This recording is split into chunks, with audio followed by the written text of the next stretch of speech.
Hello students, welcome back to our YouTube channel Ashish Tiwari. I am Sudhanshu. I hope आप सभी अच्छे होंगे। आज की हमारी वीडियो गांधी और समकालीन विश्व सब्जेक्ट पर रहने वाली है, जिसमें मैं आपको फोर्थ यूनिट के इम्पोर्टेंट टॉपिक शॉर्ट्स में एक्सप्लेन करूंगा। इससे पहले की वीडियो में हमने थर्ड यूनिट के इम्पोर्टेंट टॉपिक शॉर्ट्स में एक्सप्लेन किए थे।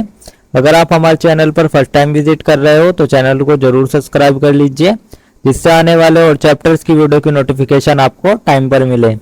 तो आज की वीडियो में मैं आपको बीए ऑनर्स राजनीति विज्ञान सेमेस्टर फोर्थ का जो आपका अनुशासन विशिष्ट ऐच्छिक सब्जेक्ट है, डीएससी का सब्जेक्ट है गांधी और समकालीन विश्व, जो कि आपका फोर्थ क्रेडिट का कोर्स होता है और यह आपका बीए ऑनर्स राजनीति विज्ञान सेमेस्टर फोर्थ में होता है।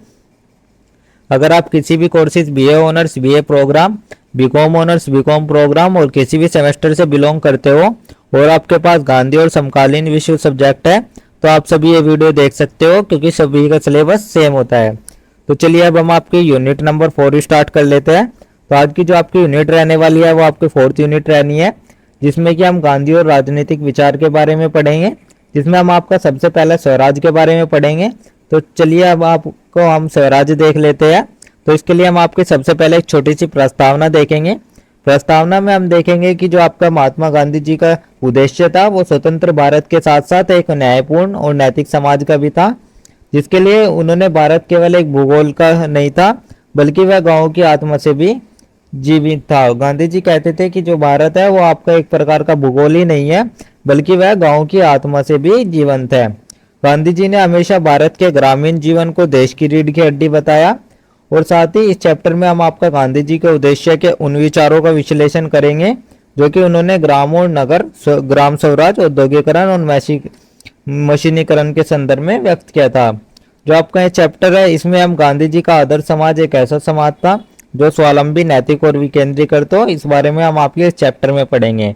तो ये हमने आपकी एक छोटी सी प्रस्तावना देख लिया। अब हम आपका नगर और ग्राम के बारे में देख लेते हैं। तो जो महात्मा गांधी थे उन्होंने शहर और गांव की जीवन शैली, संरचना, संस्कृति की तुलना करी और साथ ही शहरों की आलोचना और गांव की प्रशंसा की। गांधी जी ग्राम को बेस्ट मानते थे और नगर को थोड़ा उनसे कम मानते थे। तो चलिए देख लेते हैं नगर के बारे में गांधी जी के विचारों को। गांधी जी ने नगरों के बारे में कहा कि जो नगर है वे भौतिकता, उपभोक्तावाद और वर्ग विभाजन के केंद्र होते हैं।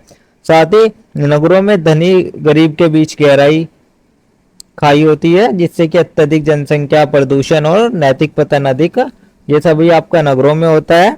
और औद्योगिकरण के चलते शहरों में मजदूरों का शोषण भी नगरों में होता है और श्रमों का मूल्य भी गिर जाता है। तो ये गांधी जी के नगर के प्रति विचार थे। अब हम आपका गांधी जी के ग्राम के प्रति विचार देख लेते हैं। गांधी जी गांव के अनुसार सादगी, आत्मनिर्भरता और सामूहिकता का प्रतीक है। गांधी जी कहते हैं कि जो आपके गाँव है वे आपके सादगी, आत्मनिर्भरता और सामूहिकता का एक प्रकार का प्रतीक है, जिसमें ग्रामीण समाज में सहयोग, नैतिक जीवन और परंपरागत ज्ञान की भरमार होती है। जिसमें कि जो गांधी जी थे वे कहते थे यदि भारत को सशक्त बनाना है तो गांव को भी पुनर्जीवित करना होगा, जिससे कि आपके शहरों का अनुकरण हो सके। साथ ही उन्होंने कहा जो भारत का हृदय है वो गाँव में ही बसता है। तो ये आपका गांधी जी के ग्राम के प्रति विचार थे। अब हम आपका ग्राम स्वराज देख लेते हैं।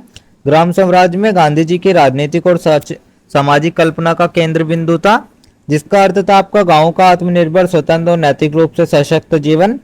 अब हम आपका ग्राम स्वराज की विशेषताएं देख लेते हैं, जिसमें आपका सबसे पहला आता विकेंद्रीकृत शासन व्यवस्था, जिसमें हर गांव एक स्वशासित इकाई हो जहां की आपका निर्णय स्थानीय स्तर पर लिया जाए। सेकंड आपका आर्थिक आत्मनिर्भरता, जिसमें गांव में स्थानीय उत्पादन और स्थानीय उपभोग पर जोर हो, जिससे कि बाहरी निर्भरता कम हो सके। थर्ड आपका शिक्षा और नैतिकता, जो कि गांव में बेसिक शिक्षा, स्वास्थ्य सुविधाएं और नैतिक जीवन में मूल्य प्रसारित किया जाए। फोर्थ आपका आता है सामाजिक संस्था, जिसमें कि जातिवाद, अस्पृश्यता और सामाजिक भेदभाव से मुक्त ग्राम समाज की स्थापना की जाती है। फिफ्थ आपका श्रम की प्रतिष्ठा, जो कि हर व्यक्ति अपनी जीविका के लिए श्रम करता है और कोई भी कार्य छोटा या बड़ा नहीं होता है। गांधी जी का जो ग्राम स्वराज था वो राजनीतिक स्वतंत्रता से आगे बढ़कर एक जीवन दृष्टि भी बन गया था, जहां आपके लोग जो समाज और व्यक्ति थे वे दोनों नैतिकता और सादगी के मार्ग पर चलते थे। तो ये हमने आपका ग्राम स्वराज की विशेषताएं देख लिया। अब हम आपको औद्योगिकरण का आलोचक देख लेते हैं। जो गांधी जी थे उन्होंने ब्रिटेन और यूरोप में बढ़ते औद्योगिकरण को मानवता विरोधी कहा और साथ ही भारत के लिए इसे एक अभिशाप भी बताया। तो देख लेते हैं गांधी जी की आलोचना के क्या कारण रहे थे। इसमें आपका सबसे पहला है श्रम का मूल्यन। मशीनों के कारण जो हस्तशिल्प और कारीगरों का रोजगार था वो सभी छिन गया था, जिससे कि आपका श्रम का अवमूल्यन हो गया था। सेकंड आपका आर्थिक असमानता, पूंजीपतियों ने अधिक मुनाफा कमा लिया था जबकि जो आपके मजदूर वर्ग थे उनका शोषण होता रहा, जिससे कि आपकी आर्थिक असमानता बढ़ गई।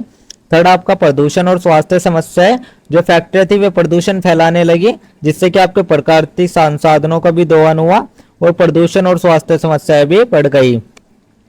फोर्थ आपका नैतिक पतन, जो कि मशीनों की अधिकता से व्यक्ति मशीन जैसा हो गया, जिससे कि जैसे कि आपका भावना शून्य और स्वार्थी।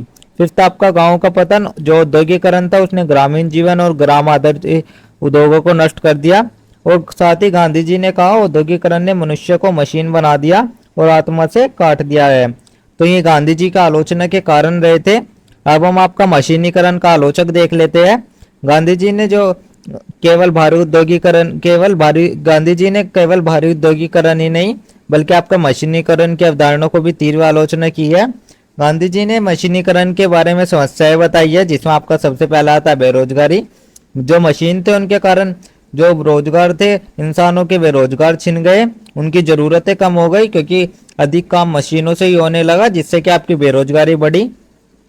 सेकंड आपका मानव श्रम का अपमान होने लगा, जो आपके मशीनें थी वे श्रमिकों का स्थान ले लिया, जिससे कि श्रम का महत्व घटता चला गया। थर्ड आपका स्वास्थ्य पर प्रभाव, जिससे कि मशीन आधारित जीवन में शारीरिक श्रम न के बराबर रह जाता था, जिससे कि आपका स्वास्थ्य बिगड़ता था।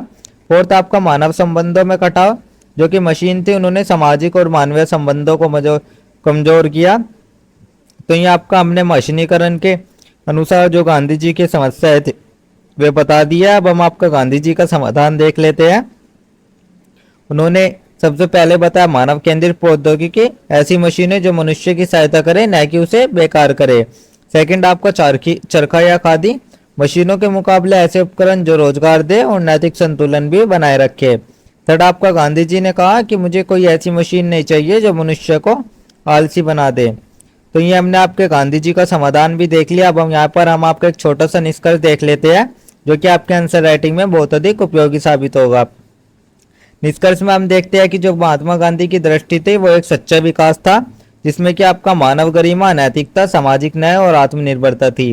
साथ ही उन्होंने गांव को भारत की आत्मा बताया और साथ साथ ग्राम स्वराज को आदर्श राज्य की कल्पना के रूप में प्रस्तुति किया। औद्योगिकरण और मशीनीकरण की अंधी दौड़ को उन्होंने चेतावनी दी, जिससे कि भारत की संस्कृति, श्रम संस्कृति और सामाजिक संरचना नष्ट हो सकती थी। गांधी जी का जो मॉडल है वो आज भी पर्यावरणीय संकट, शहरीकरण की समस्याओं और आर्थिक असमानता के समाधान का मार्ग सुझाता है। तो टोटली मिलाकर हम ये कह सकते हैं जो गांधी जी की दृष्टि है वो आज भी उतनी प्रासंगिक है जितनी कि उनके समय में थी। उनका संदेश स्पष्ट है कि गांव बचाओ भारत बचाओ। और साथ ही गांधी जी ने कहा जो आपका भारत का दिल है, भारत का हृदय है वो गाँव में ही बसता है। तो ये हमने आपका एक छोटा सा निष्कर्ष देख लिया। यहीं पर मैं आप सभी स्टूडेंट से क्वेश्चन पूछता हूं, जिसका आंसर आप सभी स्टूडेंट कमेंट्स बॉक्स में जरूर बताइएगा। तो आज का हमारा क्वेश्चन ये रहने वाला है कि आप सभी लोग गांव और शहर में एक स्पष्ट अंतर बताइएगा। तो आज आप सभी स्टूडेंट कमेंट बॉक्स में शॉर्ट्स में अपना आंसर जरूर दे। तो ये था आपका 4th यूनिट, जिसके इंपॉर्टेंट टॉपिक्स मैंने आपको शॉर्ट्स में एक्सप्लेन कर दिए हैं। आई होप आप सभी के समझ आ गया होगा। अब ये आपकी लास्ट वीडियो थी, क्योंकि नहीं इसमें आपका अभी एक 5th यूनिट भी बची है, सॉरी। तो इस नेक्स्ट वीडियो आपकी 5th यूनिट के ऊपर रहने वाली है, जिसमें मैं आपको 5th यूनिट के इंपॉर्टेंट टॉपिक शॉर्ट्स में एक्सप्लेन करूंगा। और अगर आपको नोट्स चाहिए तो आप हमारा टेलीग्राम चैनल ज्वाइन कर लीजिए, वहाँ आपको नोट्स मिल जाएंगे। अगर किसी भी स्टूडेंट का कोई डाउट या क्वेरी है तो आप हमारे इंस्टा पेज पर फॉलो करके या कमेंट सेक्शन में कमेंट करके पूछ सकते हो। एंड डेली अपडेट्स के लिए आप सभी हमारा व्हाट्सएप चैनल ज्वाइन कर लीजिए। Thank you, have a good day.